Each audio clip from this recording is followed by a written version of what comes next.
Radhe Radhe, Dandavat Pranam. Welcome to Shri Shri Radha Vino Bihari Mandir, Gopinath Bhavan, Shri Vrindavan Dham. Srila Gurudev ki jai, Srila Prabhupada ki jai, Rupan Gugoriya Guru Varga ki jai, Patit Pavan Shri Nityananda Prabhu ki jai, Prem Purushottam Shachinandana Gaura Hari ki jai, Radha Vino Bihari Ju ki jai, Radha Raman Ju ki jai, Giriraj Maharaj ki jai, Harinam Sankirtan ki jai, Hare Krishna Mahamantra ki jai, Gaur Bhaktivedanta ki jai, Shri Gaur Premanande Hari Hari Bol. So we will begin with Mangalacharan, page 1 in this book, Shri Gaudiya Giti Guccha, Vandeham, Shri Guru, Shri Yuta Patakamanam.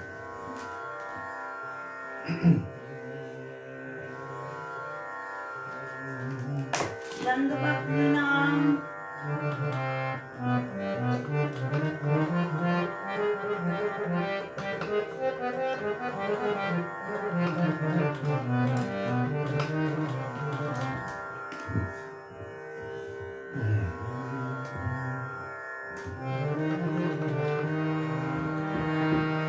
Vandeham Shri Guru Shri Yuta Padakamalam Shri Guru Vaisnavanscha Shri Rupam Sagrajatam Sahagano Raghunathan Vitangam Sajivam Sadvekam Savadhutam Parijara Sahitam Krishna Chaitanya Devam Shri Radha Krishna Padan Sahagano Lalita Shri Vishakam Vitamshta Om Ajnanatirandhasya Jnananjana Shalakaya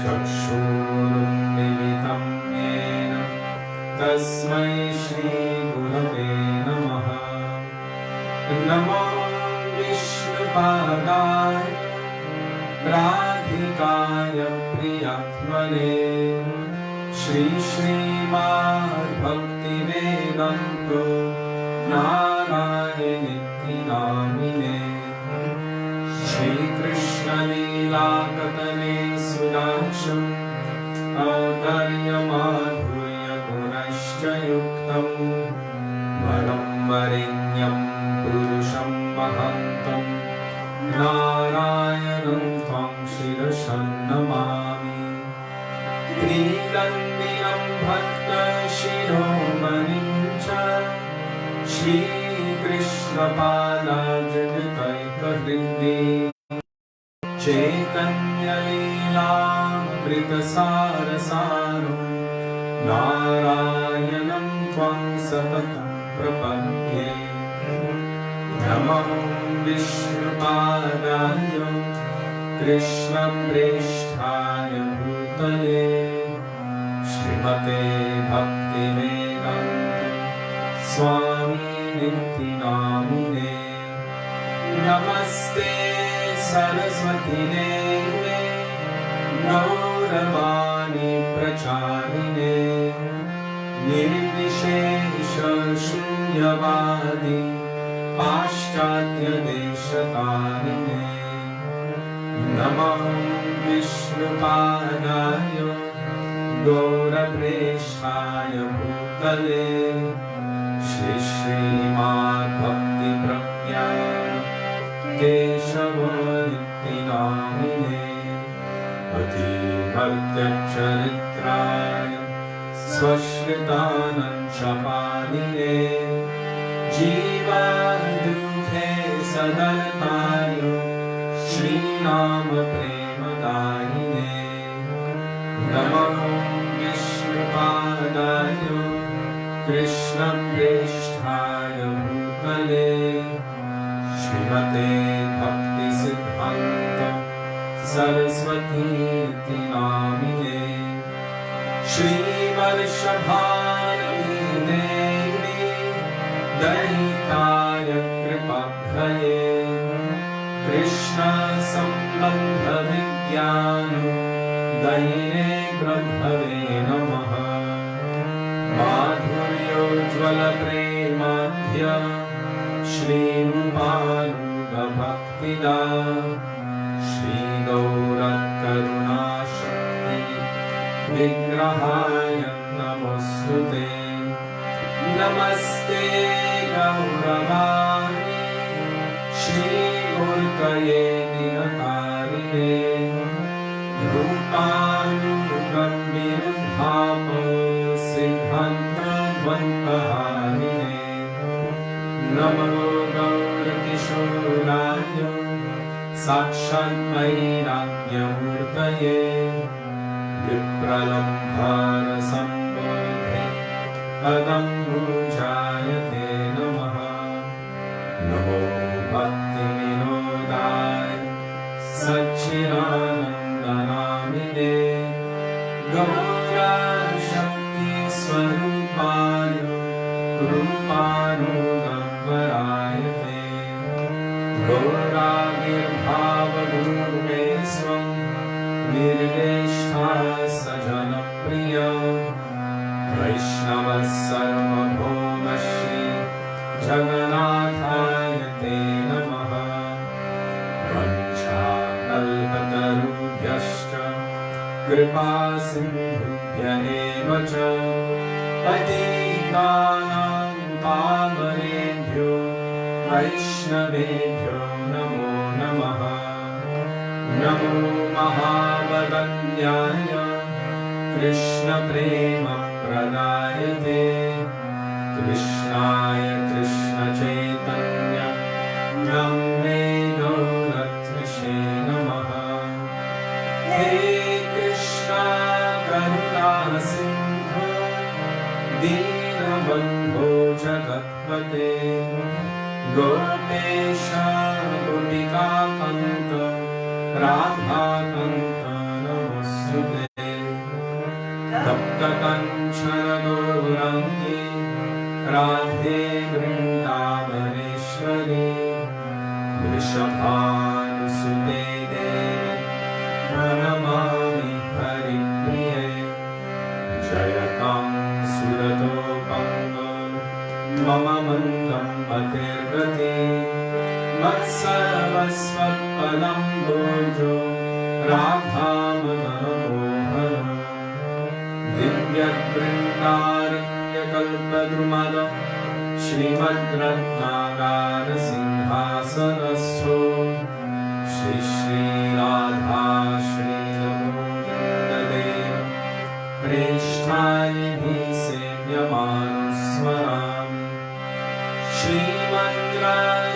श्रीमद्रसरसारम्भे वंशिवततस्थितः कर्षन्तेऽनुस्वनर्गोपी गोपीनाथश्रियेस्तु नः वृन्दाय तुलसीदेव्यै प्रियायै केशवस्य च कृष्णभक्तिप्रदे देवी सत्यवत्यै नमो नमः पञ्चतत्त्वात्मकं कृष्णं भक्तरूपस्वरूपकं भक्तावतारं भक्ताख्यं नमामि भक्तशक्तिकम् जय श्री कृष्ण चैतन्य प्रभु नित्यानन्द श्री अद्वैत गदाधर श्रीवासदि गौरभक्तवृन्द चेतो दर्पणमार्जनं भवमहादावाग्निर्वापनं श्रेयकैरवचन्द्रिकावितरणं विद्यावधूजीवनम् आनन्दं गुणिवर्धनं प्रतिपदं पूर्णामृतास्वादनं सर्वात्मानसमनं परं विजयते Shrikrishna संकीर्तनम् हरेर्नाम हरेर्नाम हरेर्नामेव Kevalam Vado Nastyeva Nastyeva Nastyeva Gatiranyata Hare Krishna Krishna Krishna Hare Hare Hare Rama Rama Rama Hare Hare.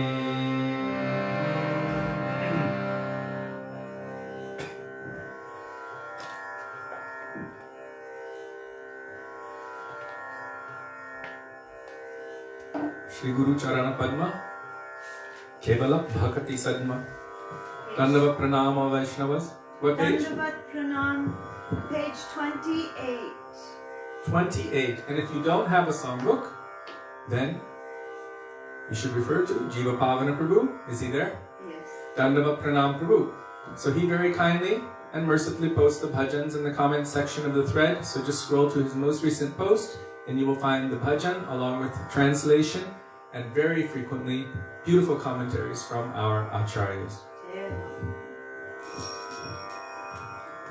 And he's quite... Oh, okay. And it's quite impressive how quickly Jiva Pavana Prabhu is able to find all of these relevant quotes. Yeah. You know, when I'm discussing any certain point and he's just boom, boom, putting it out from different acharyas. A particular bhajan and he's putting up the relevant quotes and the relevant topics to those bhajans. It's really powerful. Yeah, I used to think that I was a good and quick researcher, but now I've seen there's a research guru on board. So page 28. 28.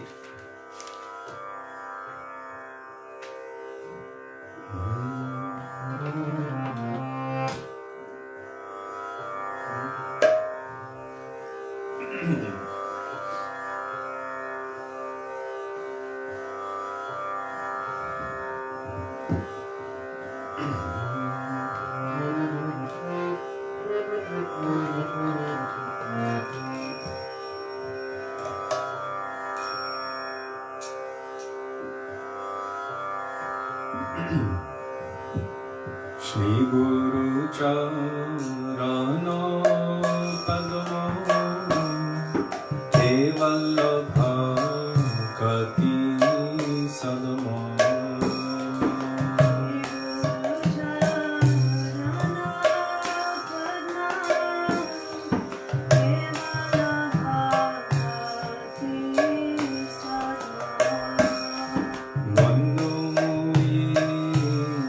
Savadhano Mate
Baro Purana Karo, page 44.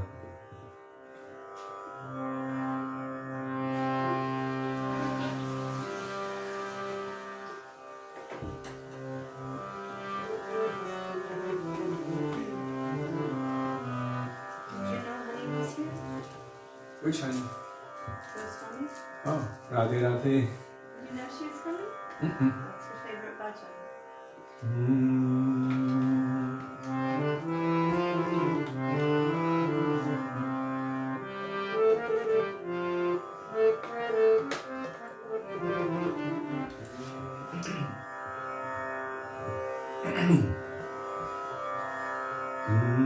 এবার করুণা করো বৈষ্ণব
Just making the thing a little stronger.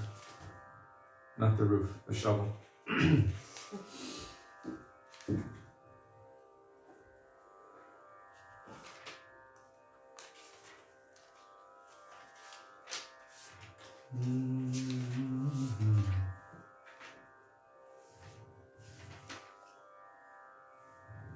Shuniyachi sadhu mukhe bole sarvajan. Page 51.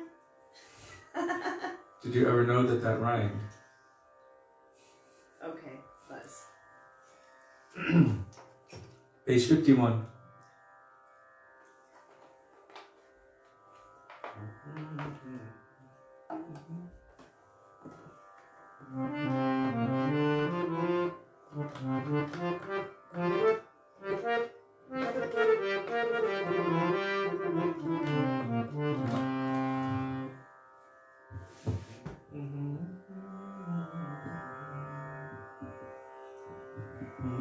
Shuniyachi sadhu mukhe bole sarvajan. Shuniyachi sadhu mukhe Bole sarvajan. Shri Rupa Kripayo mile Judana charana. Shri Rupa Kripaya mile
Goswamipada ki jai.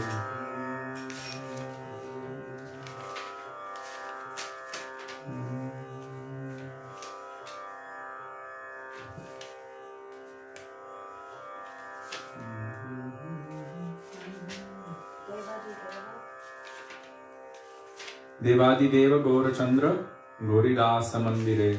Page 85.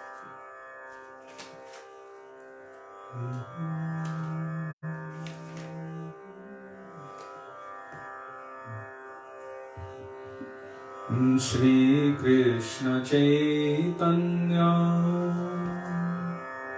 Prabhu Nityananda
That was Sudevi's hand. I'm here, I'm really here. Remember the other day someone asked if I was really here?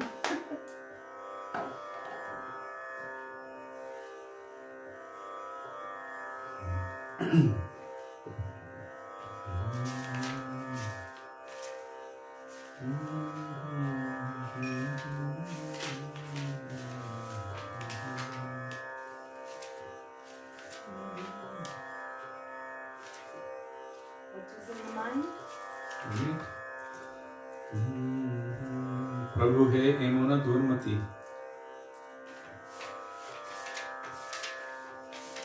I don't know where it went. Page 66. 6.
प्रभु हे मोहन दुर्मति संसारो भीतरे करिया चिनु आमी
কথা শুনিয়া আসিয়াছি না তোমারও চরণ তলে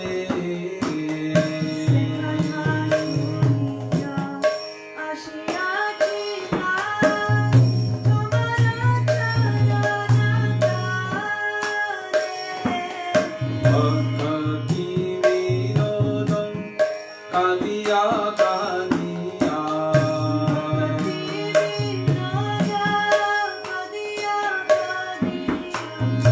আপর কাহিনী বলে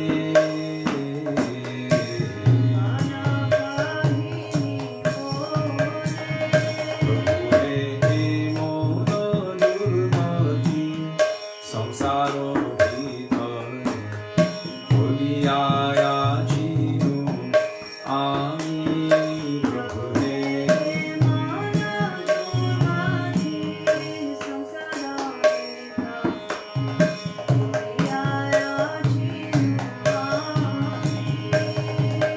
ভবনি রাজন কোন মহাজনে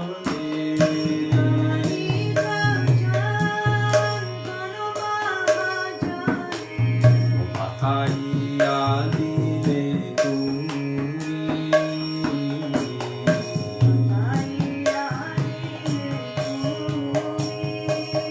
জয় সচিনন্দন জয় গৌর হরি সচিনন্দন জয় গৌর হরি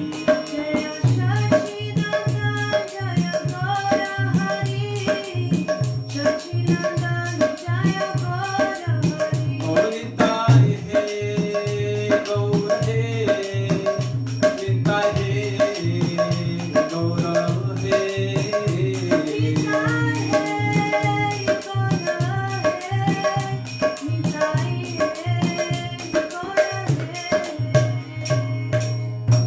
प्रेम पुरुषोत्तम सचिनंदन गौर हरि की प्रदीप पावन श्री नित्यानंद प्रभु की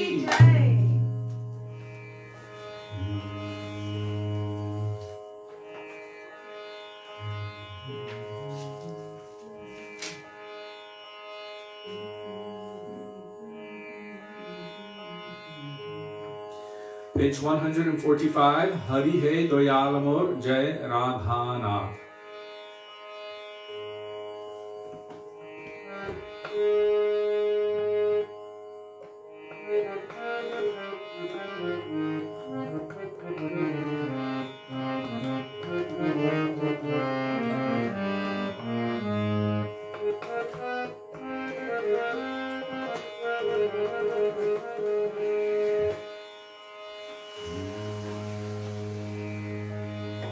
Sorry, what page? 145 Hari He Doyal Amor Jai Radhanath.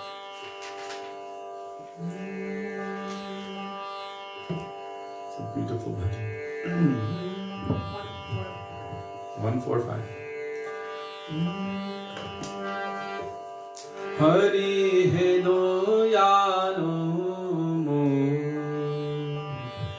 Jai Radhanath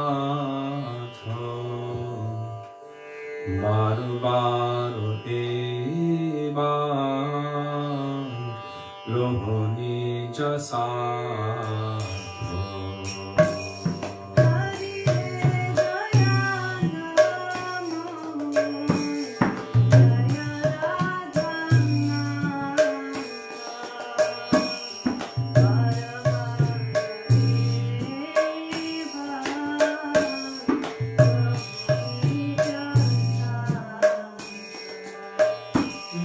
Hari He Doyal Amor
না কি করিবে গতি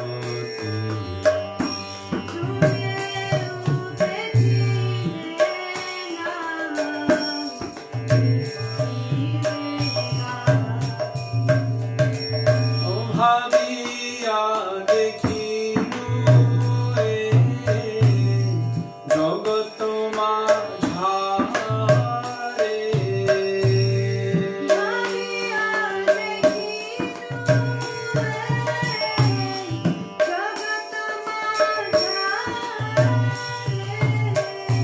তোমা বিনা দেহ নাহি এ নাসে উধার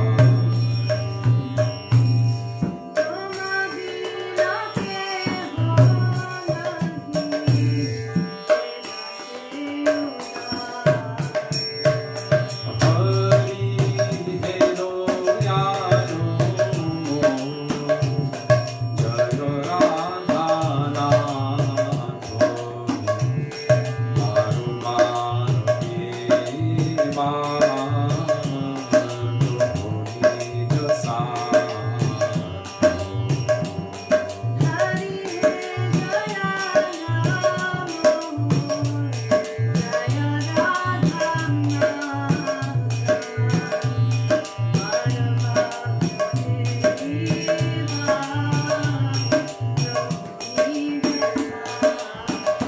जय राधा नाथ जय राधा नाथ जय राधा नाथ जय राधा नाथ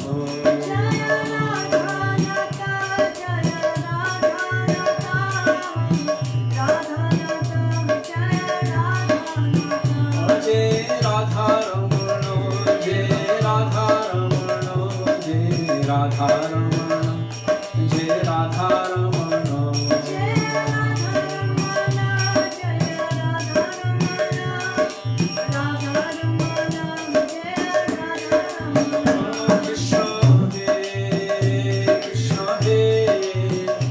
कृष्ण हे कृष्ण हे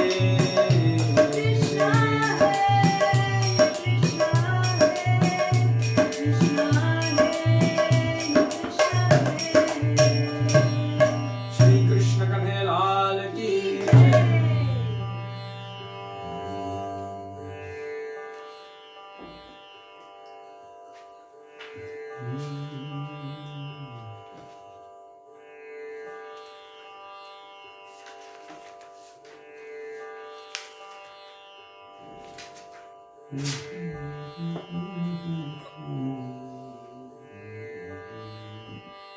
Which one? I'm thinking. Oh.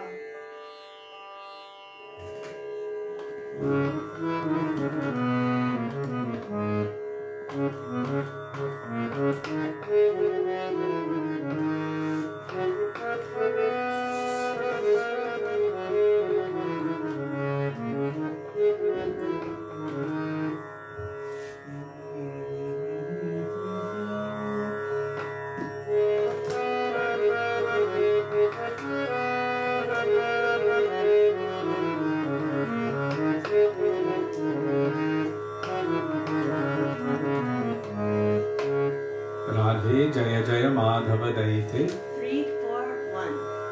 ठीक है Page 341.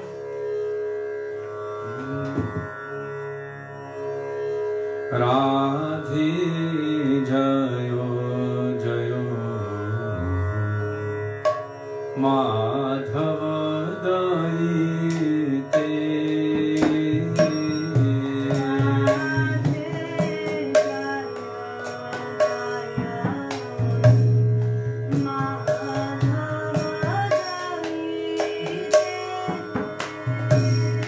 राधे जय जय माधव दैते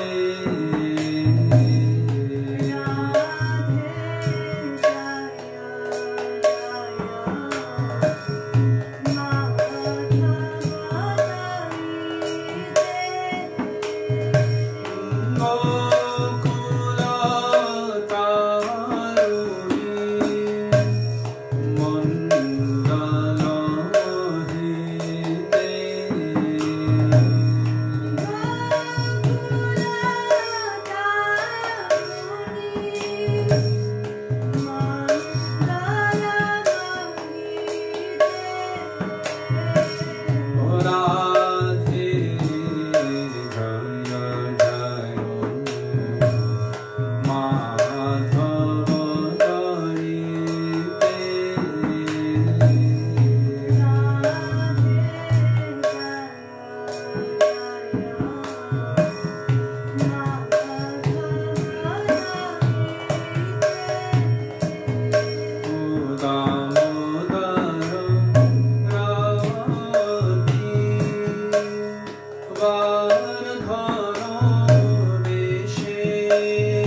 Hare Krishna, Hare Krishna, Krishna Krishna, Hare Hare, Hare Krishna, Hare Krishna, Krishna Krishna, Hare Hare, Hare Rama, Hare Rama, Rama Rama, Hare Hare, Hare Rama, Hare Rama,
की जय, गोपाल गुरुवर्ग की जय, गौर भक्त वृंद की जय, निताय गौर प्रेमानंदे Hari Hari.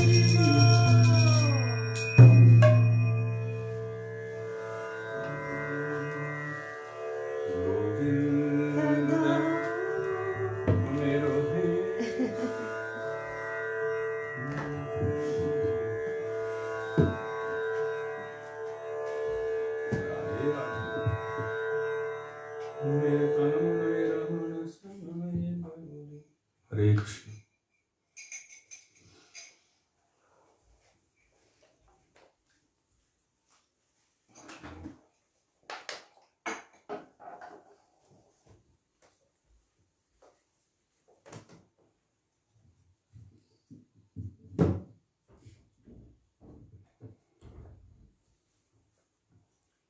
Gurave Gaurachandraya Radhikaya Tadalaye Krishnaya Krishna Bhaktaya Tadbhaktaya Namo Namaha Ajnanatimidandhasya Jnananjana Shalakaya Chakshurunmilitam Yena Tasmai Shri Gurave Namaha Namah Vishnupadaya Radhikaya Priyatmane Srimad Bhaktivedanta Narayaniti Namine Namah Vishnupadaya Krishna Preshthaya Bhutale Srimate Bhaktivedanta Swaminiti Namine Vancha kalpatarubhyascha kripa sindhubhya eva cha patitanam pavanebhyo vaishnavebhyo namo namaha Shri Krishna Chaitanya Prabhu Nityananda Shri Advaita Gadadhar Shivasadi Gaura Bhakta Vrinda Hare Krishna Krishna Krishna Hare Hare Hare Rama Rama Rama Hare Hare Mukam karoti vachalam pangum langayate girim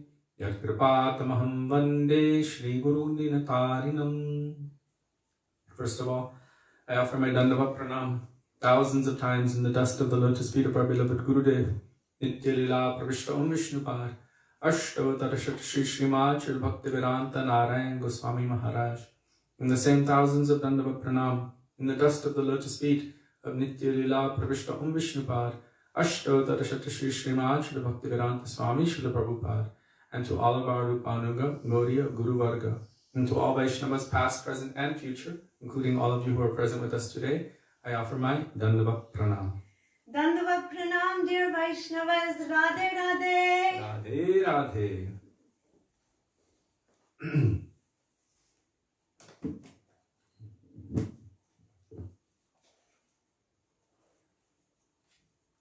So today we realized a very interesting thing. Because as we're discussing the topics of going beyond Vaikuntha, which are actually the topics of all of our practices of bhakti, all of our practices of sadhana, beginning with sadhu sangha, guru padashray, surrendering to the lotus feet of Guru, what is favorable for increasing faith, all of the different processes of bhakti, including archan, shravan, hearing, worshipping the deity, hearing Srimad Bhagavatam, residing in the Dham, everything which is mentioned in Shastra is also present within here in a condensed form. And we will find that same principle applied throughout, I would say, pretty much all of our Vaishnava literatures. But one thing we noticed when, one second, maybe that'll help a little bit. When the devotees ask questions, because each person is hearing according to their own individual experiences. As Srila Bhakti Rakshak Sridhar Maharaj, he said that, he called it subjective evolution of consciousness. Subjective evolution. Subjective means that your experience and where you are at is not exactly the same as another person's experience or where they are at.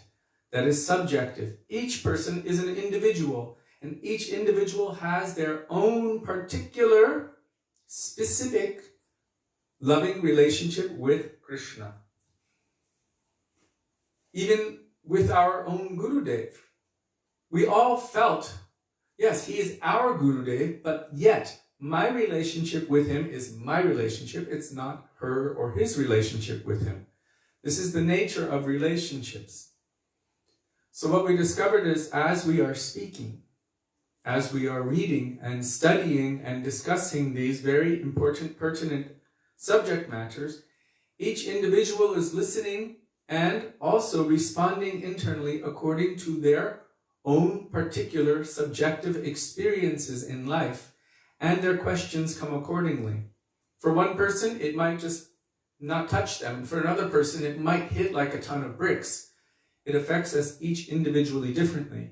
And so today I was discussing with Sudevi how essential it is for all of us who are, in essence, meant to be representatives of our Gurudeva and our Guru Varga, Guru, Sadhu, and Shastra, to be so careful to not venture out onto the dangerous plank of mundane speculation.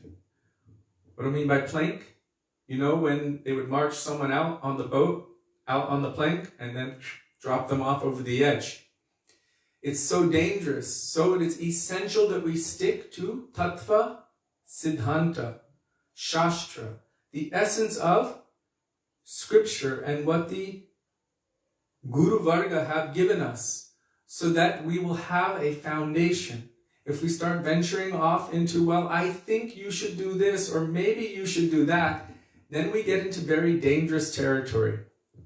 I've seen some devotees who have followed the path of their sentiment and taken shelter of particular kinds, I would say particular personalities, and said, yes, this person is the ultimate Shiksha Guru. And they started inviting all of their friends and their family and everyone, yes, you should surrender to this person. That person subsequently heavily disappointed them, and it created havoc in their life and in the life of all of those that they had pushed on the basis of their sentimental attachment. Sentimental means it feels like it's good. But what is the reality? The reality is we should also accept that because we are conditioned souls, we may not be right. We may make a mistake. We might have imperfect senses. We might come under illusion, and we might cheat others in the process, because what we think is right might be wrong, and then we can pass off the wrong thing to another. So that we don't get into that trap and then actually have to take the responsibility for sending people down the wrong path to hell, we follow very closely the teachings of Guru, Sadhu, and Shastra. Srila A.C. Bhaktivedanta Swami Prabhupada said, what is the harm? If you're quoting Krishna, if you're representing Krishna, then he's taking the responsibility. We're not taking the responsibility for being the savior. Krishna takes that responsibility.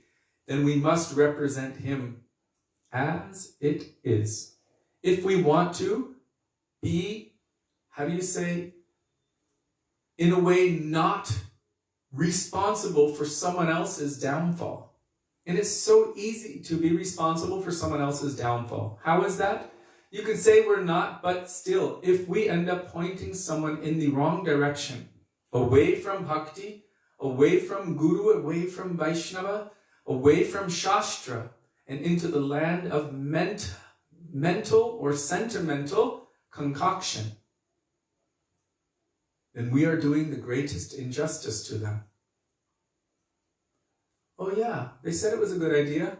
There was once a young man, he told me, and this is when I was still very malleable, when I was influenced and I wasn't taking, at that time, any proper instruction from Vaishnavas. I was, in a state of not trusting most of my authority structures, and I was discovering myself, my heart, my mind, and everything else. And this young man told me, love is never wrong. And I was like, oh yeah, I think I've heard that somewhere, probably in some radio song, I don't know. But I was like, yeah, love is never wrong. So I was listening to him, and it got me into such a difficult position, such a difficult situation. I was like, that guy gave me the wrong advice. The guy's going to get me killed by his advice. This advice was wrong. And then I began reflecting, is that the advice that Guru, Sadhu, and Shastra would give, or was that his own mental speculative advice? It was his own mind.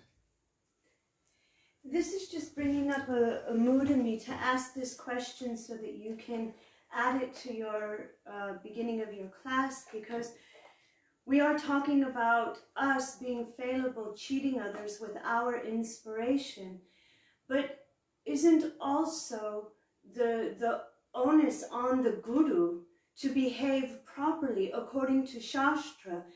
Like, nowadays we see that so many sannyasis do things that never were done in the time of our Gurudev, or Srila Prabhupada, or Bhaktivedanta Saraswati Thakur, you know, hugging lady disciples, or just doing mundane things. From them. Whatever it may be very mundane, and we try to say, but he's above it, he's spiritual.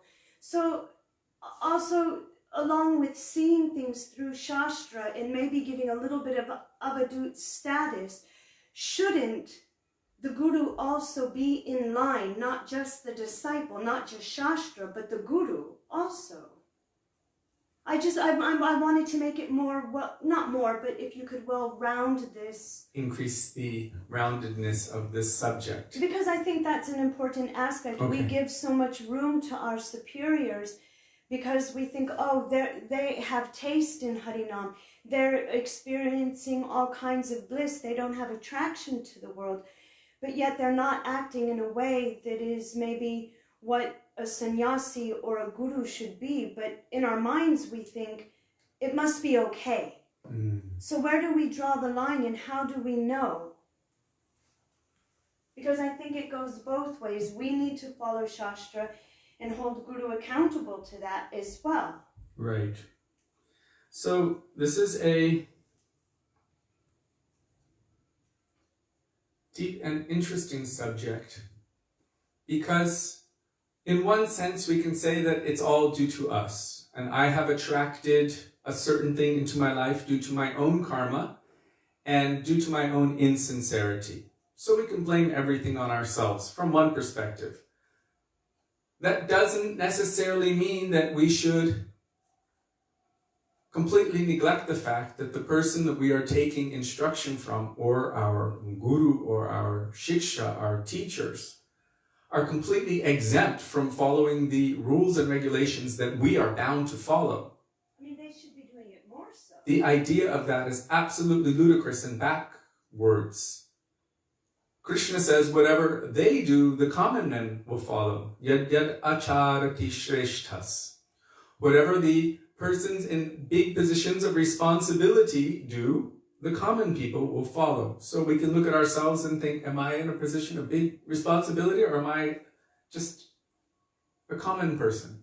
I look at myself, okay, I'm a small person. I don't really have any position, except Gurudev ordered me that I should use my life for sharing his message. And so I try to do it to the best of my ability. However,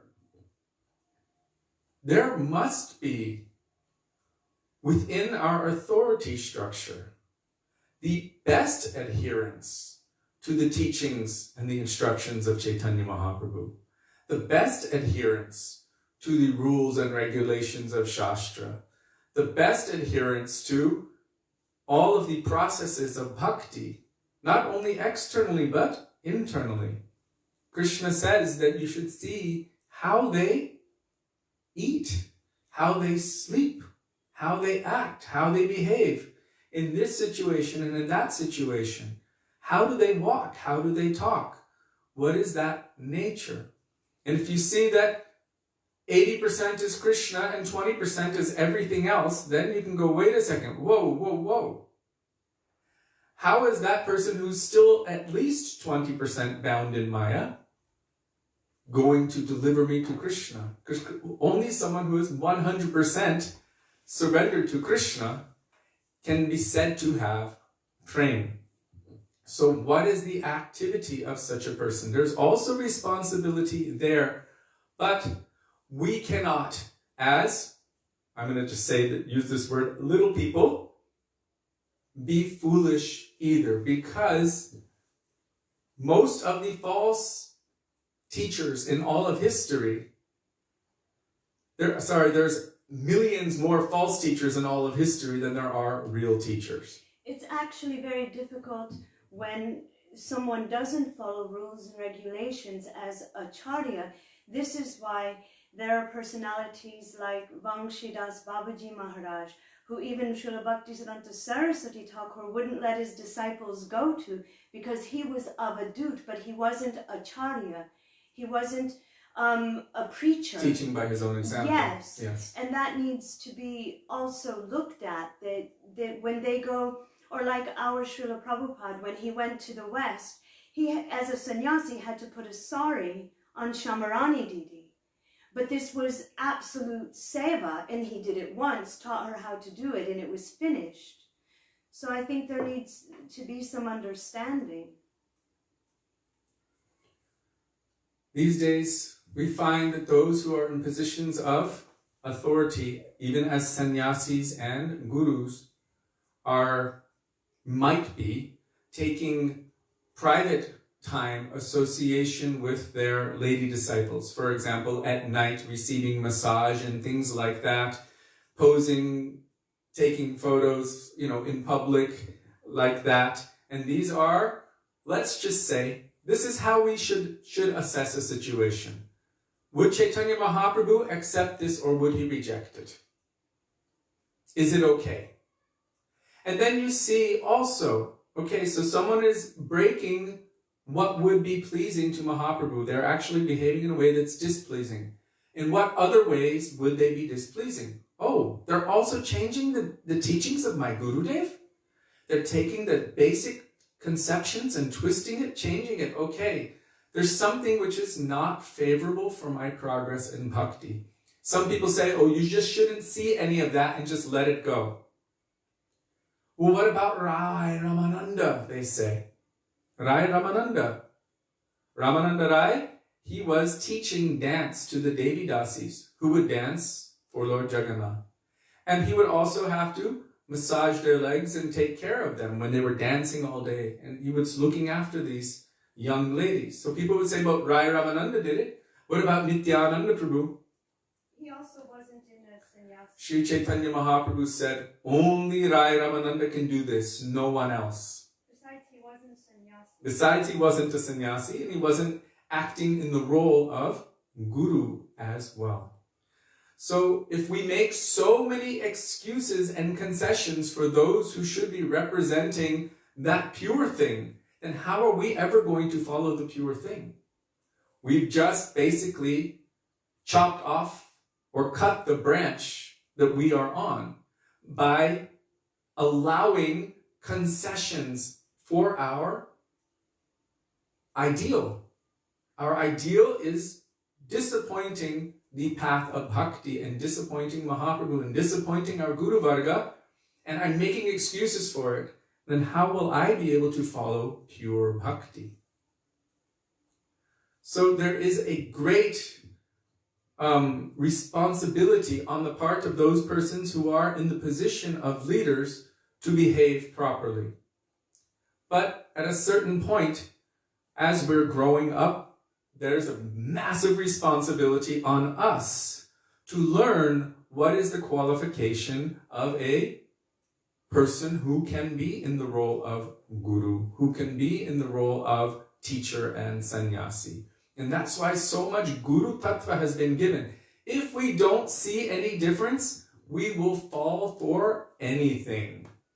Anyone will come and say, I'm a guru. And we're like, oh, okay, let's go. And you go, and then you realize, oh my God, they just like completely taken my life, So this is not the qualification for guru or acharya or teacher, that just because someone claims that position or that role. Rupa Goswami starts his Upaneshāmrita, the nectar of instruction, with the very first verse talking about who is qualified to accept disciples all over the world. Vacho Vegam. They're able to control their urge to speak, Meaning they don't speak about nonsense subject matters. Nonsense means all of the things to do with this world. They discuss subjects of Krishna, Krishna Katha, Krishna Bhakti, what will increase our greed for serving Krishna. This is Vacho Vegam, exercising the urge of speech in the service of Krishna. Mana Vegam, the urges of the mind. They can control the urges of the mind. How? Only by Savai Mana Krishna Padara Mandir, engaging their mind in always serving and remembering the lotus feet of Krishna and his pure devotees. You will understand what is going on in someone's mind by what is coming out of their mouth. It's natural. You'll have some kind of understanding. What kind of expressions they have. Oh, someone is always angry and someone's mind is always disturbed and like this. What is going on? They're speaking it out and you can understand. There's something going on like this.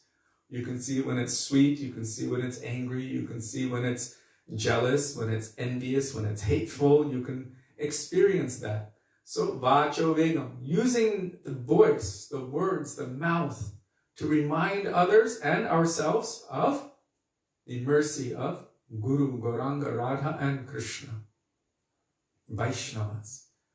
Mana Vegam, the mind, always thinking about Seva, Guru, Gauranga, Radha, Krishna, Hari, Guru, Vaishnava, Shastra. Anger, used only when, especially for us, we should be very careful, but when someone is going against Sri Guru or the pure Vaishnava or Krishna Bhakti, then very strongly we should defend them. Gurudev, he said that he wants that we should all become like lions. That we should all become like lions. And if anyone goes against the transcendental teachings of your Gurudev and your Guru Varga, you should immediately silence them and defeat it, those misconceptions. That means we have to become qualified. He wanted that we would all become qualified one day to do such a thing. Jifva Begam, the urges of the tongue to want to taste everything. Controlling that by only honoring Mahaprasad. Udara Begam, the urges to always want to fill one's belly. Give me more, I want more, feed me. Like this. And Upasta Begam, if one cannot control the urges of the voice, what they are speaking, their mind, their anger, their tongue and their belly, they cannot control their lustful, sensual, sexual urges. They cannot control their genitals. It won't be possible.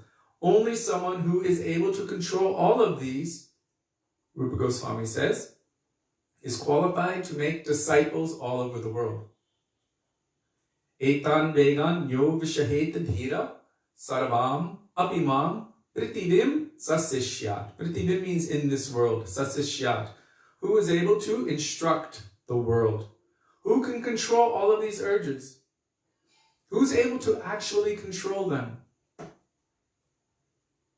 No ordinary person can control all of these urges.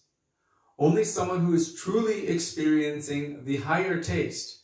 And if you see sometimes, oh my God, they're experiencing the higher taste and tears are flowing from their eyes and sometimes they're choked up and then other times they're running around with other men's wives and doing it. You're like, whoa, wait a second.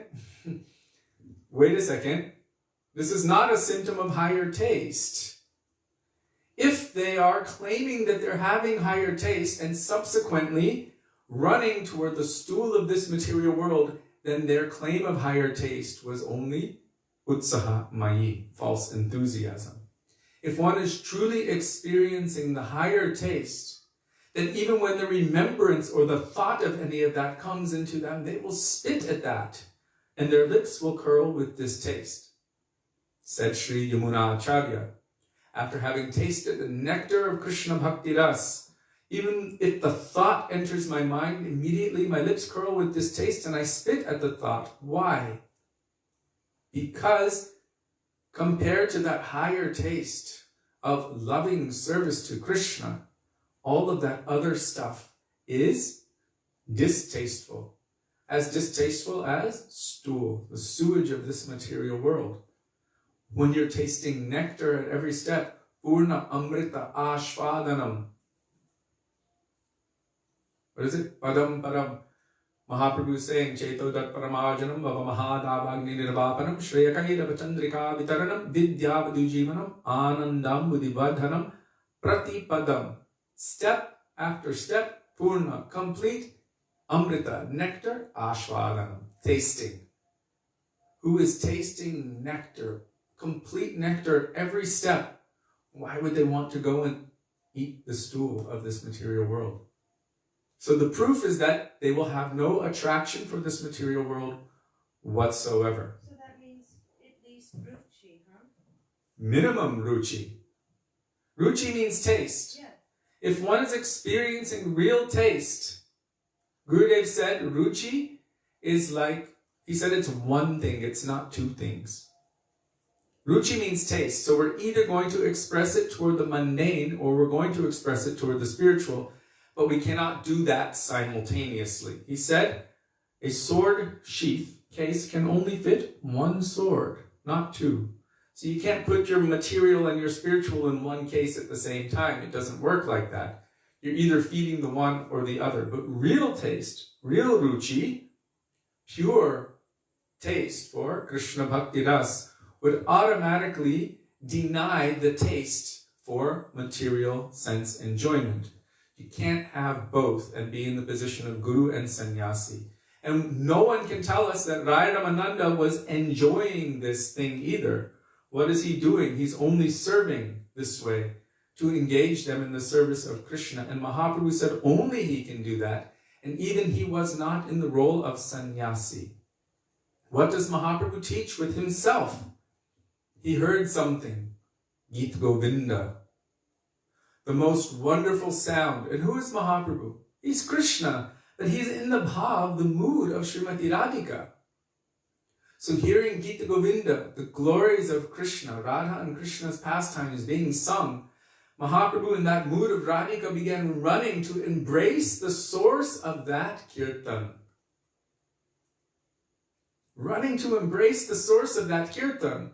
Completely forgot himself. But because he's as a sannyasi, his servant Govinda ran after him and caught him and stopped him. Prabhu, Prabhu, what are you doing? No, don't do this, don't do this. Mahaprabhu woke up from his trance-like state. Oh, thank you so much. If I would have done that, I would have had to give up my life. How strict was Mahaprabhu about these things? These days we make it so cheap. And if we keep making it cheap and making a concession and another concession and another one and another one and another one, what do we end up with? Sahajya. Prakrita Sahajya. It's all cheap. There's no substance there. So our Guru Varga, we see how strict they were, how strong they are in this position. What is Guru? What is qualification? It is not a cheap thing. Not one day weeping and crying and rolling on the ground for Krishna, and the next day weeping and crying and rolling on the ground for your material desires. This is not the nature of Sri Guru. Running after that person who you were in love with when you were 20 years old and marrying them and all of these kind of things. We've heard too many things from too many sources, and I've seen it my whole life. Mind you, I grew up from a very young age witnessing all of these things personally. So it's not that I have not seen them. I saw who was going to be my guru walking in the mall with a very young lady. And he was a sannyasi. So, yes, needless to say, I did not accept initiation. But the point is, these things are not the qualification for guru and sannyasi. And for us, as aspirants on the path of bhakti, it is essential that we come under guidance. But what kind of guidance? Not just anyone.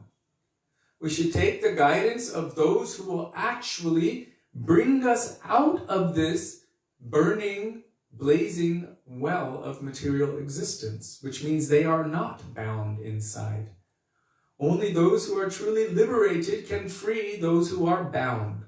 Those who are unbound can free those who are bound. So I wanted to bring this subject up because So many different persons have so many different questions relating to their own personal experiences. And the reason why I wanted to address this is when these kind of questions come up, it is essential that we refer to the pure source. Otherwise, we stand the chance, not just us, anyone who speaks, if we, well, I think maybe you should do this or maybe you should do that, it can create an even worse situation because it's representing the mind and not Shastra, not Tattva, not Siddhanta. So always holding on to Guru Sadhu Shastra, Tattva Siddhanta, and representing that, then we can find that we are in the right place. Otherwise, mundane advice, like I told you, I was given the advice, love is never wrong. Well, I wasn't thinking about what is real love versus material love. Material love is known as lust, according to Shastra. So I was thinking love is never wrong, but actually it was lust and it was wrong. Love for Krishna is never wrong. Pure love for Krishna is never wrong. But attachment to things in this material world, this can bind us further and further, and it will have negative results always. Because it is the nature of this material world that attachments which bind us here continue to bind us more and more, and we will experience the disappointment as a result. So it is essential that we take shelter of information which is coming from transcendental sources, rather than information which is coming from mental sources of the mind. Of the mind can be very dangerous. Even Arjuna tells Krishna, Chanchalam hi mana Krishna. Oh, this mind is so chanchal, flickering, and so difficult. How can I control the mind? It is more difficult to control. It is easier to control the wind or the waves in the ocean than it is to control the mind. So Srila Prabhupada said, if anyone ever asked any Vaishnava, any devotee, any question, they never say, I think, I feel, maybe this, I believe, in my opinion. No. Immediately a Vaishnava quotes Shastra. This is known as Shastra Chakshushaha. These days it's becoming more and more popular to even dismiss the teachings of one's own guru in favor of popularity. Who will accept? Oh, if I share what my Gurudev said, then people won't like me or appreciate me as much. Our Gurudev always said, let the entire world be against me. As long as I'm holding tight to the lotus feet of my Guru, no harm. Srila Bhaktisiddhanta Saraswati Prabhupada said, even if all of the ignorant, bound jivas in all of the universes in one voice shout at me the untruth, I will stand alone in the face of all of them and loudly and boldly proclaim the truth. So we tend to bend according to the will of others. But if we hold on very tightly to the lotus feet of our Gurudev, if we always see that Sri Guru and our Guru Varga are sitting with us, what would we speak if they were sitting next to us? Would I dare say in front of my Gurudev, oh Gurudev, you know, the conceptions you're telling on Jiva Tattva, they're not right. And you know what? What your Guru spoke on this subject is also wrong. Would I dare ever say that? No. How would he react to me? Would I dare twist something and say, you know, you're wrong? No. How would I be? How would I speak? What would I represent? What conceptions would I represent if my Guru were sitting right next to me? I would represent the conceptions of Bhagavad Gita, Srimad Bhagavatam, Chaitanya Charitamrita, our Goswami's Granthas, books, and the moods and the teachings of our Guru Parampara, not the moods of sentimentality, which have kept us bound in this material world since time without beginning, following the independent path of my own mind and senses. That's what has kept me here all along.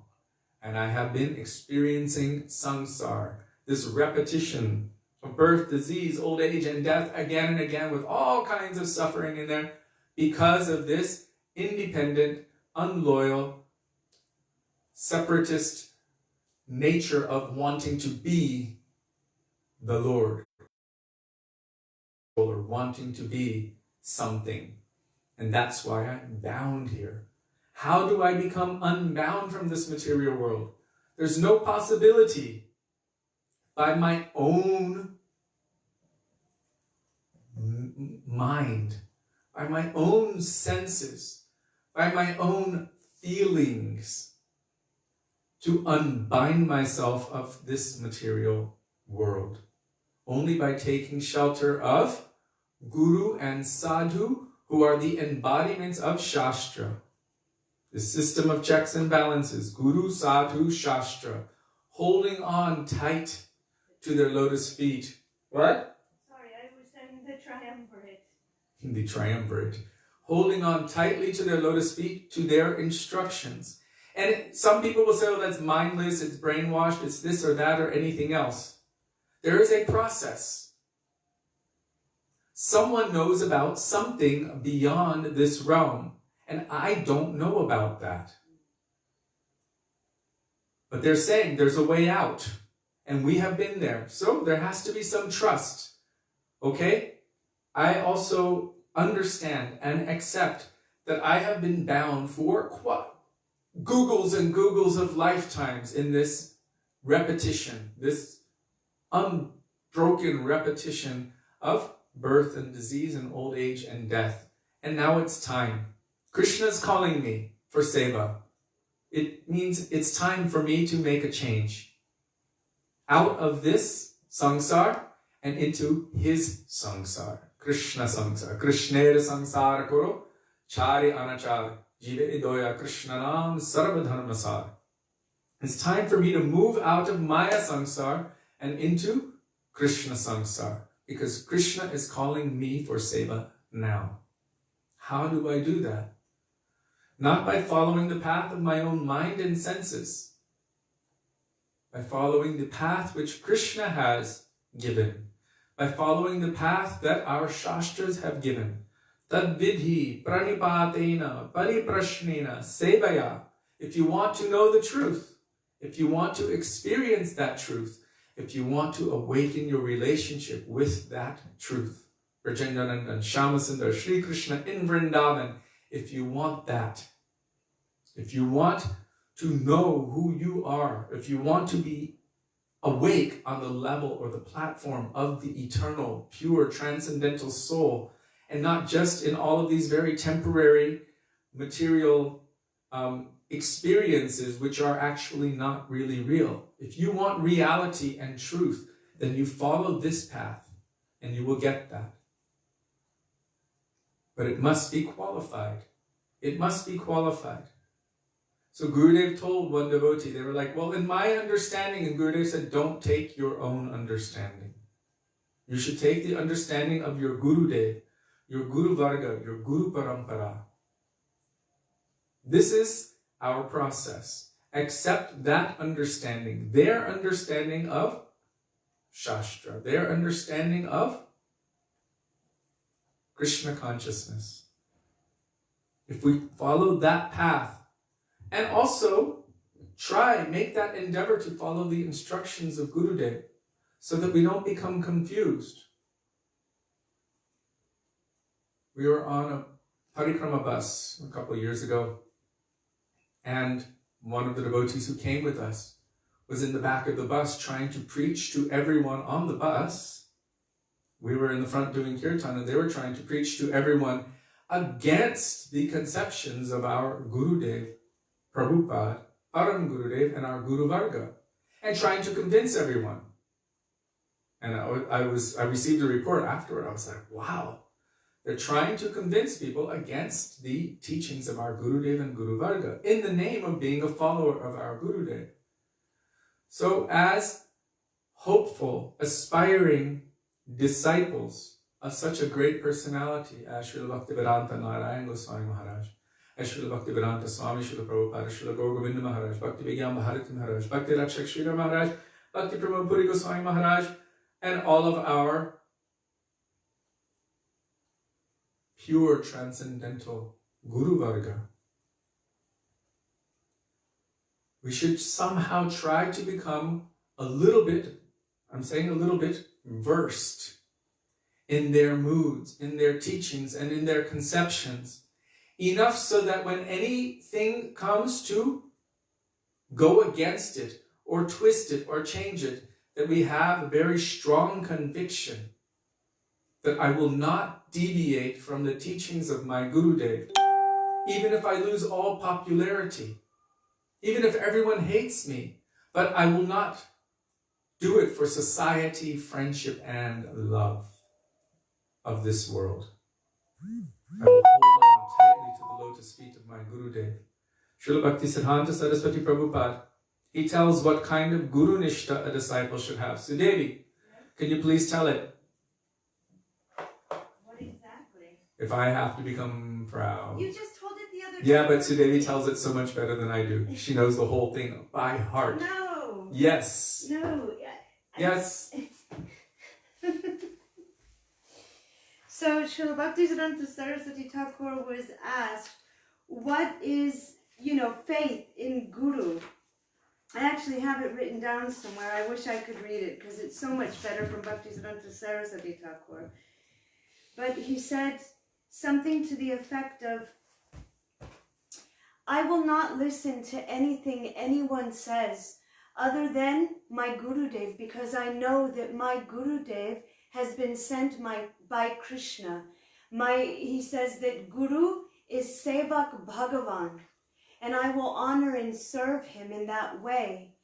He says if I were to turn away from the words of Gurudev, then basically I don't have a right to be called a disciple. So he says, if I have to become proud, if I have to become a beast, if I have to go to hell to carry out the order of my Gurudev, who is sent by Krishna, then I want to sign a contract to go to hell for all eternity. There is no good concept within the 14 worlds that is heavier than a particle of dust from the pollen of the lotus feet of my Gurudev. With a punch of my fist, I will throw out all other conceptions other than those of my Gurudev, because I know that one particle of dust from the lotus feet of my Gurudev is sufficient to deliver millions of jivas of this universe. That is Guru Nishta. He says, I will never, there's so much more how he's saying, I will never listen or accept the words of anyone else. Who is Guru? He is that personality of your own heart. Krishna, Paramatma, has taken a form. Srila Gaura Govinda Goswami Maharaj says, everything that Krishna wants you to know, he is telling through the mouth of that Gurudev. And we see, like our Srila Bhaktivedanta Swami Srila Prabhupada, maybe at that time for his disciples, he gave specific lessons. He told them to have certain austerities, like, let's say, chocolate, right? But our Gurudev, his specific austerity for all of us was tomatoes. During Chaturmasya. Carrots, okay. But what I'm saying is that what Gurudev sees in us, what we are attached to, what we need to give up, how we need to hold on, how we need to hear, that Krishna is standing in front of us, reciprocating with us in the form of Sri Gurudev, as the servant of Krishna, as the mercy of Krishna. The embodiment of Krishna's mercy is moving and walking in front of us, speaking to us. What is more essential than that? This is why Gurudev said, I am closer to you than the air you breathe. Because as we become more and more, if you refine necessity, first it's food you can do without for a few days, but then the next thing is water.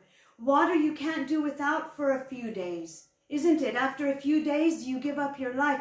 What's more necessary than even water? Air. Without air, you can only hold your breath for so long, maybe 5 minutes at the most if you're trained. So then it becomes even more subtle. Gurudev said, I am more subtle than that for you. I am the necessity of your Atma. I am closer to you than the air you breathe. This is the essential need of the Jiva, and it is more than any kind of air that we breathe in this world.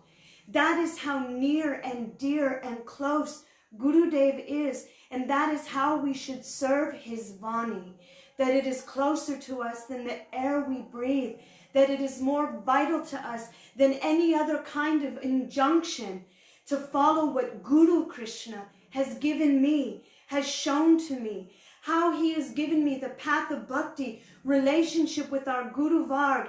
This is the most essential, refined point. Who is Guru? He is the best friend of the Atma.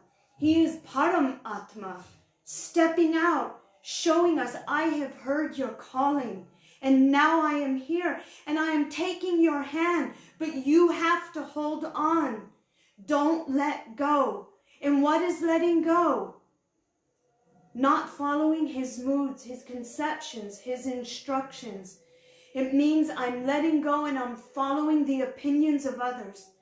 This isn't a shishya. This isn't a disciple. A disciple means under discipline. And discipline doesn't mean always being heavily disciplined. It means with love and affection. I'm holding on to you because you are my everything. Loyalty. More than air, I need you. More than the air that I'm breathing, that is a material thing. You, Gurudev, are more essential than the air I breathe. That is why he is closer. And this is Guru Nishta. Sorry. Why sorry? I love when she speaks. It's powerful. Gurudev told her, hold my little finger and don't let go. And she said, I won't, Gurudev. And he looked at her really deeply and he said, never let go. So that means, like... And then he called me a baby. And she was sitting there at his feet crying. And Brajanath Prabhu handed her a candy. Oh, I have to add this. So, at that time when he said, never let go, and I said, well, what about me, Gurudev? And he said, oh, you have to hold on to her little finger. And then Brajanath Prabhu came and gave Sudevi a candy because she was crying, and she just took it like that because it was kind of almost a joke that he was making. She just took it like that, and Gurudev looked at her and he said, baby, like that. But this is really how we should be, that kind of loyalty to our Gurudev and Guru Varga. But we shouldn't just be blind either. We should understand what is the qualification. And so much transcendental information has been given in Shastra. What is the qualification? If we just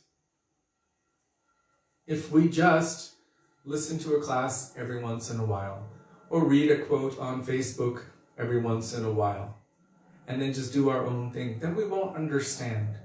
Today one devotee was speaking with us, and he's like, I don't understand how this is possible. How can they not get this? It's so simple and so essential. There was a certain point we were discussing, and he said, it's because they're not reading. He said, this is what he said, it's because they're not reading.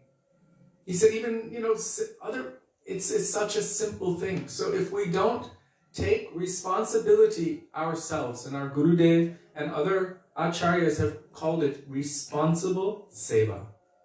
If we don't take responsibility ourselves and just expect them to do everything for us. Oh, show me how to swim. Oh, Gurudev is showing you swim like this. Okay, now show me how to do that. But I never practice. I never follow. I never do it myself. I'm just kind of riding on their surfboard, so to speak. Then when the opportunity comes for me to swim, if I have never practiced, never made that endeavor, then how will I know how to swim? Just because they've showed me, but I have not made any endeavor. So we must make personal endeavor. And with that personal endeavor, when they see that we're actually making that endeavor, they will give their mercy and give us more ability. Our Srila Gurudev said, if any disciple is always with me and serving in so many ways, for sure my mercy is with them. But if I see anyone very far away and they're struggling, trying, making that endeavor to maintain and to practice and to follow and to please Guru. He said, but to speak of my mercy being there, he said, my heart melts and fully runs to them. So we can hope and pray like this. It doesn't matter where we are, anywhere in the world, even the North Pole or the South Pole. If we're really sincerely trying and making that honest endeavor and not rejecting, not doing those activities which we know our Gurudev would be furious about or against us about, changing the essence of the teachings of his own Gurudev. I'm not even going to make it about him. I'm making it about his Gurudev. Would he ever accept that? Absolutely not. If you see how our Srila Gurudev would weep for his Gurudev, what kind of attachment he had to the lotus feet of his Gurudev. One time all the devotees were sitting around our Gurudev and they were just looking up at him with this childlike admiration, these eyes of love and affection. And he said, I know what you were thinking, he said to all of the devotees. Oh, you are thinking your Gurudev is so beautiful. And everyone was like, yes. And he said, you can only think like that because you have not seen how beautiful is my Gurudev. So how he's looking at his own Gurudev, his own life and soul. If we want to please him, we would not contradict, go against the teachings of his Gurudev and his Guru Varga. We will hold those very, very carefully, not dismiss them and throw them out as something which is not popular. We will hold to those teachings. Otherwise, everything becomes so watered down that one day it will no longer be recognizable. So we only have a few more days of before Kartik begins, so I know we have a few minutes left. I want to continue going beyond Vaikuntha with you. This subject matter is extremely important. Actually, this subject matter of going beyond Vaikuntha is also saturated with Guru Tattva. Because again and again, the Supreme Lord himself was manifesting through so many different forms, including Narada Muni, to help Gopkumar to attain his destination. So all the while he required this help to move him, to help shift him from, I'm going to use the word stagnancy of the locale that he was present in, where he was not feeling that movement.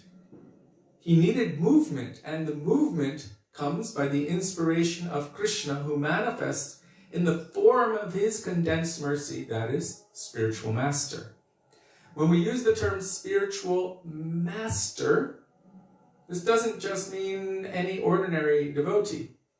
Do you want just any ordinary, if you had a serious issue and you were in trouble with the law, would you want to just get any ordinary or first level attorney, or would you want someone who was a master, who knew what they were doing and who could help to clear you from the false allegations? You'd want someone who's qualified, naturally. That person who can really help me out of this very dangerous situation, where I'm going to be fined $100,000 and go to prison for 10 years. I don't want that. And I've been falsely accused. I need help. Who's qualified to help me out of this situation of imminent disease, old age, death, rebirth, and the continuation of that cycle for all eternity? Only a master, someone who knows that path and knows how to extract me from this very dangerous situation. That is a master of the path which brings one from the mundane toward the transcendental. That is a spiritual master, not someone who's bound in it themselves. If they're also having trouble with the law themselves, then how are they going to get you out? Then, everyone's going to be like, oh my God, look at him, who is he to help you? So that person must be beyond reproach. That person must be able to extract you and bring you to safety. And that is Sri Guru. Srila Gurudev Maharaj said, mercy ropes are hanging in this world. What are they bound to? The lotus feet of Krishna. It's like this. Sri Guru is holding on to the lotus feet of Krishna with one hand and reaching the other hand down, saying, hold on and don't let go. That is the mercy rope. And that is the opportunity that we have.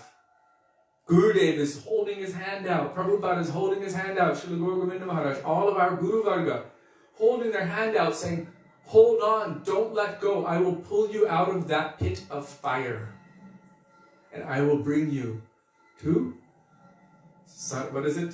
Shreya Kairava Chandrika Vitaranam Vidya Vadhu Jivanam. I will bring you the cooling of millions of moons.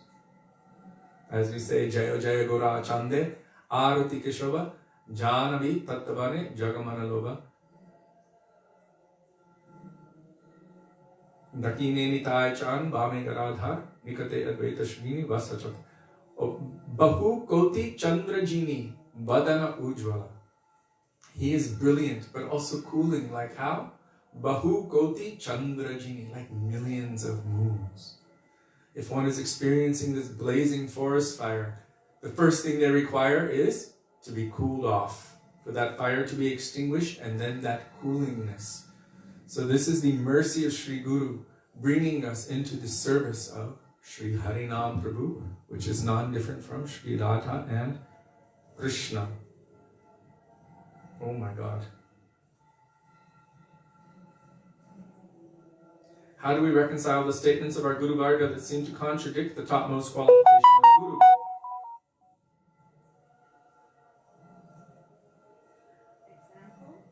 Well, we hear that Srila Prabhupada himself writes in the Purport of Nectar of Instruction, I believe, verse 4, that, that one who's in a Kanishta may also act as Guru, but one cannot benefit very well under their insufficient guidance. So it is recommended that one should take shelter of the highest level Vaishnava. So someone may act in the role of Guru. This doesn't mean that they should take that role. And if someone is Madhyam or Madhyam minimum or Madhyam Uttam, then they can act in the role of Guru. But they are firmly bound to the lotus feet of their Uttam Guru, and they are not looking at all toward the material world, completely looking toward the spiritual world. So it is best that one takes shelter of that highest level personality if they want to make proper progress without the possibility of their heart being shattered. I know so many devotees who have accepted 1, 2, 3, 4, 5 gurus, one after another, who have fallen down, and it has created so much distaste in their heart that they are afraid to open their heart again. Even if there is a Mahabhagavat, pure transcendental Vaishnava, they're like, I've done this before, and it's natural to feel that way because I've given my heart too easily. That's why there's responsibility on us. For every 1,000, maybe million persons who take the role of Guru, one is actually qualified to bring us to Krishna. And that means that if we have that understanding and knowledge, then we should learn what is the difference between fool's gold and real gold. Otherwise, we ourselves are the fools, right? They say in English, there's a phrase, fool me once, shame on you. Fool me twice, shame on me. Did I get that right? So, and if you fool me again and again and again, then that just means I'm a fool and I have not done my due diligence. I haven't done any research. So there's responsibility on myself. That because Krishna says one should take shelter of that kind of person who is a tattvadarshi, we should have strong faith that that kind of person is available to us. If we are sincere, then we can meet that kind of person. So, it seems sometimes that there's contradiction, but there's not really contradiction. The contradiction is in here. According to one's necessity, sometimes there may be help in between. And Krishna will help to guide that jiva. But it doesn't mean that we don't need to take any responsibility for ourselves. Oh, just let them do it, let them do it, let them do it. I'm not going to read anything, I'm not going to study. How much time and energy did our Guru Varga apply to their writings? Not just to leave it on the bookshelf. There was one devotee, he used to keep all of his books on the bookshelf in their original wrapping. And we asked him, we said, you keep them in the plastic wrap, you don't read them? He said, you don't understand. You don't understand. He said, when I first opened that plastic, the first time you open the book, oh, that smell. Ah, he said, I just love it so much. And we're like, that's not the purpose for the book. And I'll tell my own story. So in 1997, I believe, at the end of, 98, after Kartik, Sudevi and I and so many devotees were with our Srila Gurudev in Singapore. And they had just come out with the first publication of his Upadeshamrita, Nectar of Instruction. It had a blue cover and it had in it or on it somewhere a beautiful picture of our Gurudev, which I just thought was so beautiful. And so we went to go see him and I was like, oh, Gurudev, this is such a beautiful picture of you. It's such a beautiful picture. And Gurudev was completely unconcerned with his picture. He's like, but did you read it? Did you read it? And I was like, well, no, not yet. And he's like, oh. And I realized at that moment he was totally unimpressed that I was only impressed with his picture, but I did not bother to enter into the subject matter, the substance. So even in that, he taught a lesson. Like, okay, the picture is nice, but what is the subject matter, the essence of what I'm trying to give you? Sri Guru spends so much time and energy endeavoring to place their hearts, moods, and all important teachings within their books so that we can learn, so that our eyes can be open and we can discern and discriminate properly so that we may be able to progress nicely on the path of bhakti. If we don't give any value to that, then in essence we're disrespecting our spiritual master and our Guru Varga. I'm not giving value to that thing that they spend day and night doing. And we've seen our Gurudev. Day and night. Srila Prabhupada, day and night. How much hard endeavor did they put into presenting their books? And how much did they want us to take advantage of those books? And how much did they want us to share those with others? But they didn't want us to only share with others. They also wanted us to go deep into those subject matters, to learn them, to understand them, to become well-versed in them, so that we can also present those subject matters in a way that would be pleasing to them. So I did say I want to read something, and I've only got a couple minutes, and I will study Radhika Devi Dasi's questions, and I will address them further later. Please forgive me for not doing it all right now. Sorry, I just opened this book. This is not just a book. This is the heart of our Gurudev in one of his commentaries on the Sri Brihad Bhagavatamrita, which is the heart of Sri Sanatan Goswami.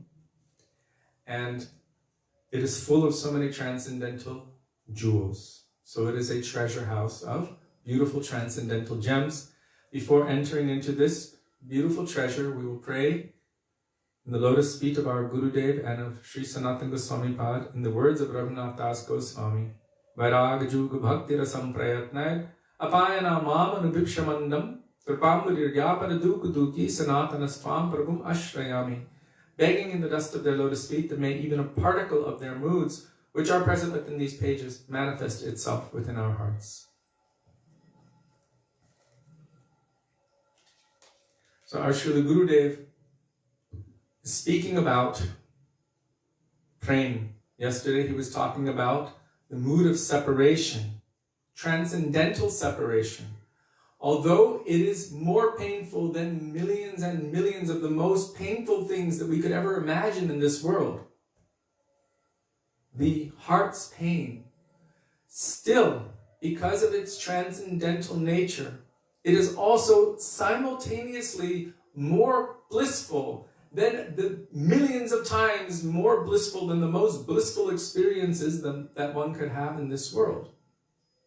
That seems almost impossible. But yet, according to the descriptions of those who are endeavoring to describe prema, transcendental divine love and affection for Krishna, they have given these kind of explanations. And then they've qualified it with, really, it is nothing that one can that one can truly describe. You would need to experience it to understand it.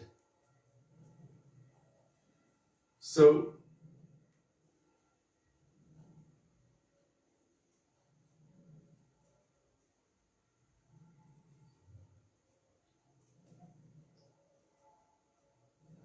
Narada was telling Gopkumar that you will not find here in Vaikuntha what you are searching for. Because the intrinsic inherent nature of the Atma, of Gopkumar, of the soul, was to be a cowherd boy, friend of Krishna in Vrindavan. So in Vaikuntha, due to the over amount of Aishwarya Gyan, knowledge of the amazing awesomeness of God in the form of Narayan, that kind of deep, personal, intimate sentiment could not be manifested in Vaikuntha. So Narada Muni, in a secret place where no one else could hear him, not Lakshmi Devi, not Garuda, not any of the other associates of Narayan could hear, was telling Gopkumar, you need to go beyond Vaikuntha. Why couldn't he tell it in front of them? Because they might actually start criticizing. Hey, this is the best. This is perfection. And this is the nature of all souls.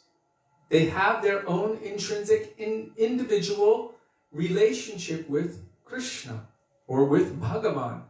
And wherever that relationship is meant to be, they will find that to be perfection. There is a speciality of Krishna, which is that he is all attractive. He even attracts Vishnu. He attracts Lakshmi Devi. He attracts everyone and everything because that is Krishna's nature. But we're not going to discuss that right now. So Narada Muni is telling Gopkumar, you will never be able to obtain what you desire by your own endeavor. Not even after millions of efforts. What you are trying to attain, you cannot get it here and you can't do it on your own. So Gurudeva is explaining, only if you unconditionally surrender to Radha and Krishna and beg mercy from them, then it may be possible. Our effort, what is our endeavor? Gurudeva is saying our endeavor is to pray for it. So really our endeavor is our sincerity, and that sincerity comes out in the form, or might stay inside, but it manifests in the form of the deepest, sincerest prayers. A prayer is not just a mantra that we're told. A prayer is a mood of the heart, which is taking shelter of that mantra, right? You can chant Hare Krishna while watching the game and flicking Facebook, or you can chant Hare Krishna with a heart that's screaming for, or crying out for, mercy. What did Srila Krishna Das Kaviraj Goswami put? Oh, my dear Lord Krishna, although I have forgotten you for so many long years in this material world, today I am surrendering unto you. I am your most sincere and serious servant. Please engage me in your loving service. My dear Lord, from this day, from today, I am yours. O Radha, O Krishna, please engage me in your service. If you're chanting with that kind of prayer in your heart, it will have a very different effect than if you're chanting flicking Facebook, unless your counterbeat, or that's really your mala is your one flick at a time, like that. That's not really chanting. That's not really praying. So with the prayerful mood, our Gurudev said, that is our effort. Our effort is to pray for it. Our only prayer is that we can somehow offer them our very soul. But trying to obtain this praying by our own effort, it is not possible. What you desire is very rare. It is obtainable. Not that you can't get it. You can obtain it. But it is very difficult. Sometimes Srila Gurudev would speak like this, and I remember being in the audience and I was just feeling like, oh my God. And I just started sinking, and I was like, If it's that difficult, then how am I ever going to attain it? I don't even feel like I can try. But then Gurudev would always follow it with an order. He would say, but don't be hopeless. Never be hopeless. And then you have to follow the order of Gurudev. The fact that you are here, hearing this kind of katha, coming in the line of Mahaprabhu and Rupa Goswami, receiving Mahamantra, coming to the Dham, worshipping Thakurji, hearing Srimad Bhagavatam and all the works of our Goswamis, associating with pure devotees, you should know that the end is very near. So never be hopeless. You should always be enthusiastic. Be strong, he would say. Be bold. Don't be weak.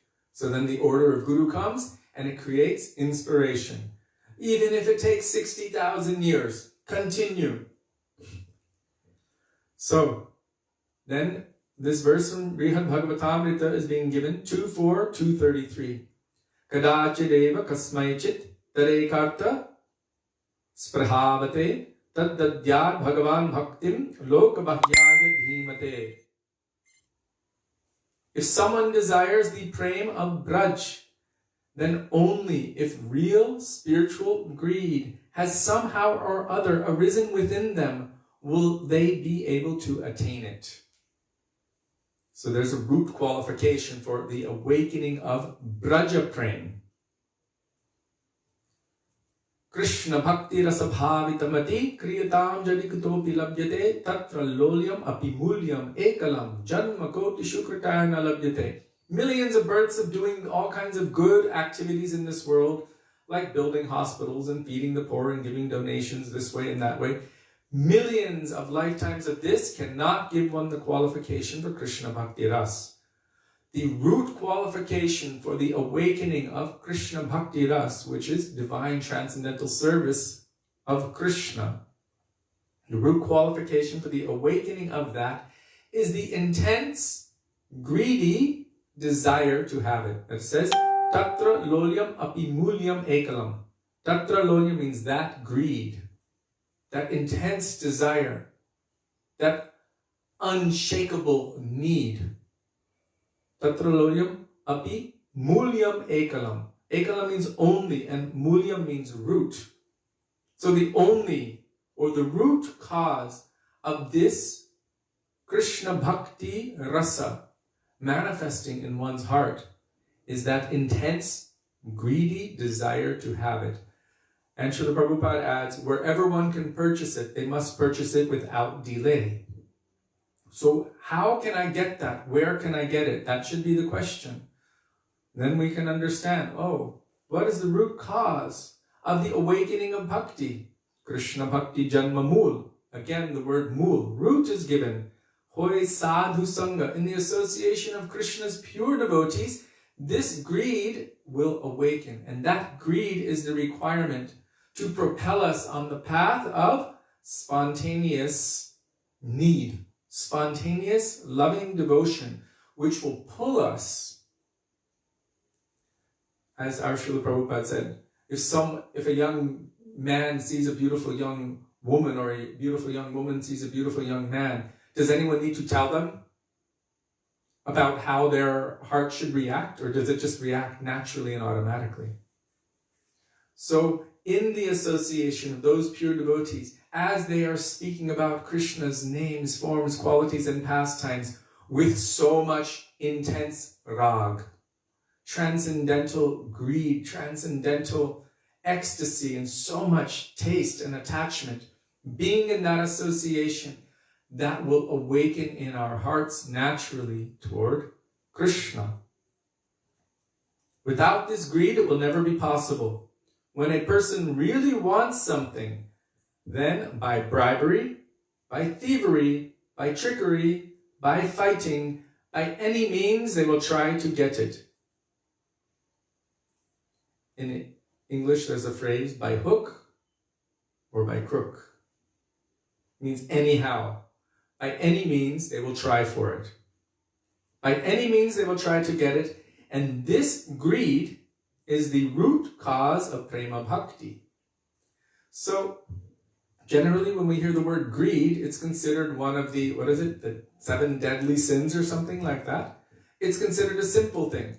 When we have greed for material things, mundane things, then it is considered sinful. When we have greed for serving and loving the Supreme Lord, for serving and loving Krishna, then that is the cause of breaking all of the chains of bondage to this material world, and that is all good.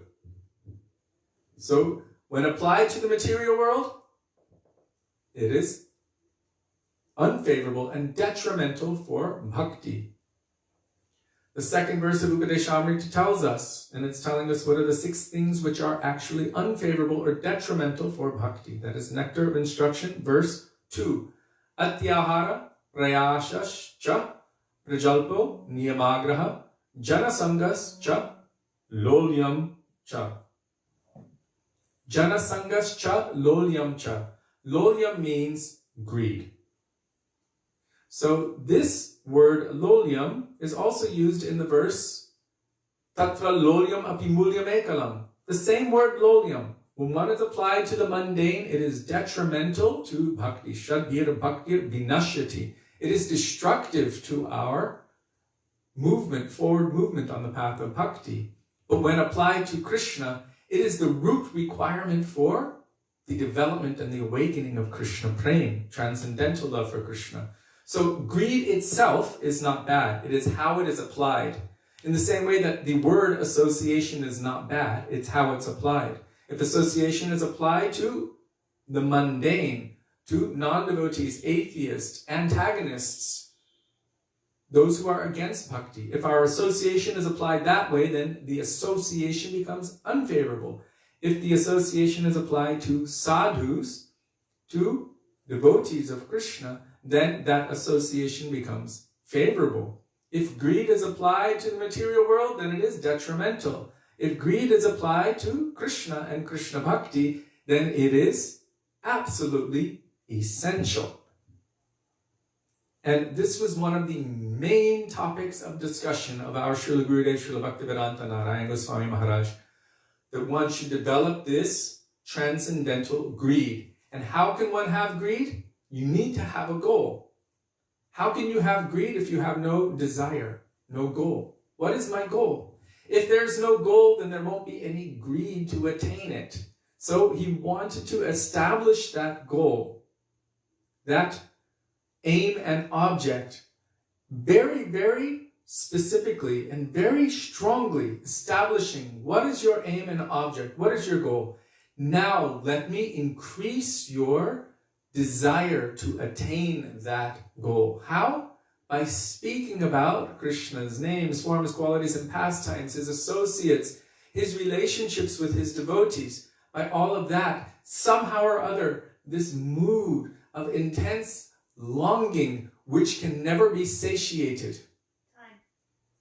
Somehow or other that should be awakened in your heart so that everything else will be insignificant. You will become completely absorbed, one-pointed, obsessed, and by any means possible, here, I'm going to read it again. By any means possible, by bribery, by thievery, by trickery, by fighting, or by any means, they will try to get it. And this greed is the root cause of prema bhakti. Such transcendental greed is possible only when Bhagavan and his premi, means beloved, rasika, devotees, are merciful to us. Krishna will give the highest treasure only to those who have some special hankering for it, and not to those who don't have this qualification. So this needs to be awakened within us if we want to attain Brajabhav, the moods of the relationships that the Brajavasis, Krishna's intimate, near and dear associates in Vrindavan, the kind of moods of love and affection, prema, that they have for Krishna, then this greed is necessary. So the whole purpose of all of our shastras and all of our process, all of our instructions, the teachings that we receive from our Gurudeva and our Guru Varga and all of their classes and everything, is how to awaken that greed to serve and love Krishna. Krishna Seva Vasanam. This is what they give us. And they help that mood to grow more and more. This obsession that will make us completely absorbed in Krishna. 24 hours a day. Manmana. Complete absorption. And greed. This intense hankering to see him, to serve him, to love him, to offer our everything to Krishna. This is their function and purpose. And really, it is really our function and purpose as well. We're just in illusion at the moment that it is something else. But their function is to awaken our true, natural state of existence, which is loving service to Krishna. So tomorrow we will continue with what shape will this hankering take? How will it manifest? So from here, we will end. Srila Gurudev ki jai, Srila Prabhupada ki jai, Rupana Gugurya Guru Varga ki jai, Pati Pavan Shri Nityananda Prabhu ki jai, Prem Purushottam Shachinandan Gaura Hari ki jai, Gaura Bhaktivedanta ki jai, Gaura Premanande Hari Hari Bo. So if there are questions or comments, Kishori Mahaprabhu will look through them and answer them first tomorrow evening when we begin, or your morning, depending. Chalo. Dandavat Prasasya Prabhu. I know, we used to work with him. Of course, all of you, Dandavat Pranam. Dandavat Pranam, all Vaishnavas. Hello, Madhu. Hare Krishna, Krishna Krishna, Hare Hare, Hare Rama, Rama Rama, Hare Hare, Hare Krishna,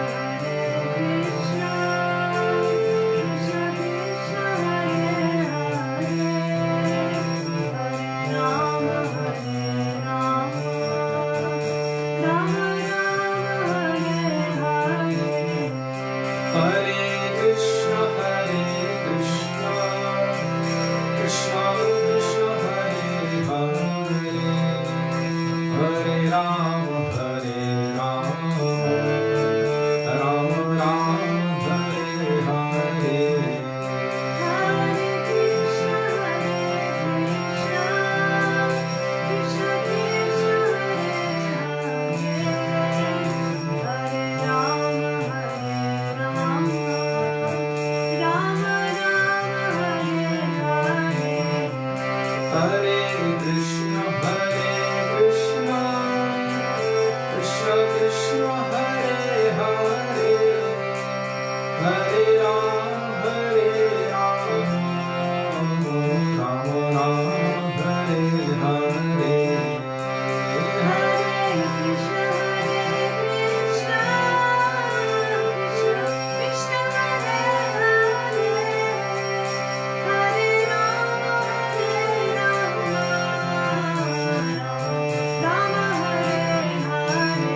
Jai Jai Shri Radhe, Jai Jai Shri Radhe, Jai Jai Shri Radhe, Shyam Gaura Hari Hari Bol.